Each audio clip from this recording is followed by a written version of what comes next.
Joining our Faith Nation panel now, Gordon Chang, a China analyst with the Gatestone Institute, and CBN Sr international correspondent George Thomas. Gentlemen, welcome back to Faith Nation. Gordon, starting with you. So President Trump responding to Xi, Putin, and Kim standing together, presenting a united front at the parade, accusing them of conspiring against the U.S. Is this a real alliance or more of a symbolic show of defiance toward Washington? It is becoming an alliance, and what we are seeing over time is that the bonds among these three regimes are hardening. So, for instance, there are now North Korean troops in Ukraine, but there are also Chinese troops as well. So there really is a coordination among these three. And, you know, we can call it a conspiracy or we can call it something else, but nonetheless, it's dangerous to the West. And it's dangerous to the United States as well. George, the optics are what they are. How concerning should they be for people? And then also, what do you think it means as these leaders forge closer ties as a counterbalance to the United States and the West? I mean, look, I think we've been seeing that for quite some time. And you look at this military parade, it's not necessarily proof to those who may be watching these scenes to say that there's an imminent invasion of the island of Taiwan. But it does reinforce this idea, John, that China is preparing for that option. And, and Gordon knows this, and I've been reporting from China for many, many years. Symbolism matters, and military parades in China are a deliberate political theater. And it's more than just a chance for the Chinese to domestically chest thump. But this is also sending a message to the United States, sending a message to Taiwan that we have a panoply of weapons at our disposal. And clearly this whole phrase, the whole idea, I think it was the announcer during the Chinese military parade, he says, we can basically engage on all battle spheres and battle spaces rather. And clearly for the Chinese, for them to take over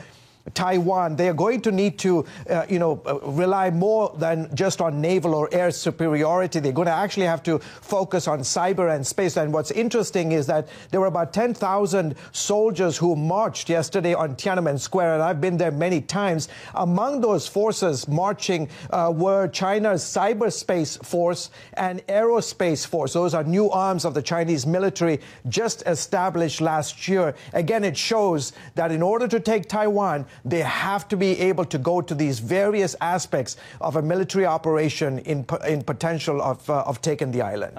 Gordon, two-part question for you. Do you think this parade signals that China intends to invade Taiwan imminently? And then also with Putin openly thanking Kim for sending troops and equipment in support of the war in Ukraine, what do you think Russia and North Korea each gained from tightening this bond? And could China risk being dragged into the partnership? I think China actually masterminded this relationship of North Korea sending artillery shells, short-range ballistic missiles, and soldiers to the front in Ukraine because it supports Chinese foreign policy of keeping Russia in the war. And also it means that China has to provide less aid to North Korea. So this is a win-win for China, especially because nobody is actually criticizing Beijing at the moment. The other thing, this could be Taiwan, but it could also be any other country in the region. And we have seen some very belligerent Chinese activity in the South China Sea at places like Scarborough Shoal and Second Thomas Shoal. And I think that if a war starts in East Asia, it's probably not going to start in Taiwan for a lot of reasons. I think that it probably starts against the Philippines or some other claimant in the South China Sea. We know that a lot of attention has been built around the South China Sea with China building those islands. George, I want to shift gears a little bit more here. So Iran's president also is attending the Beijing summit. How significant is Iran's presence there?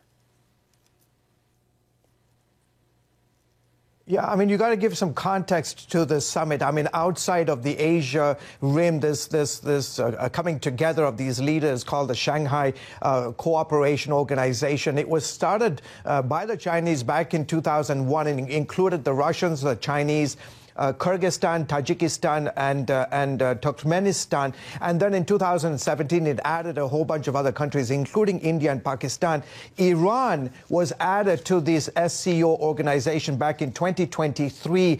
Incidentally, in 2024, Iran joined what's called the BRIC countries, Brazil, Russia, Iran, India, and China. What you're seeing today is that, as the Iranian regime becomes more and more isolated by the West, Iran is turning east, right? So it's turning to China, it's turning to Russia, it's turning to India, it's turning to other Eastern nations as a way to placate the various blockades, the various sanctions that have been levied against the regime. Again, you see a multipolar world that's emerging, right? The BRIC countries, the SCO countries, basically standing on one side of the table, in essence, anti-Western, anti-American, anti-Europe, and then the rest of this various unusual bedfellows who are coming together, the Russians, the Chinese, the Indians, the North Koreans, again, makes for a very multipolar world and makes the whole process of negotiating with these countries all the more difficult. We just have a few seconds left, Gordon. I want to ask you, as George mentioned, you have BRIC,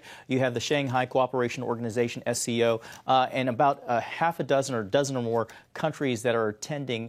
What's that the response of? Is it because of, of course, this has been going on for a while, but have we seen the alliance, the hardening form because of what's going on with tariffs? And how should the United States respond? Yeah, a number of countries want to join these organizations, but these organizations are not effective. They issue press releases, but they do very little else. And so the problem here for China, as they add more and more countries, these organizations become even less effective. For the United States, I think that what we just need to do is to strengthen our economy, strengthen our military, because if we do that, these countries will bandwagon with us. All right. These countries want to go with the winner, and we've got to show the world that we are the winner. We're going to have to leave it right there. George Thomas and Gordon Chang, thank you so much for your insights tonight. Thank you.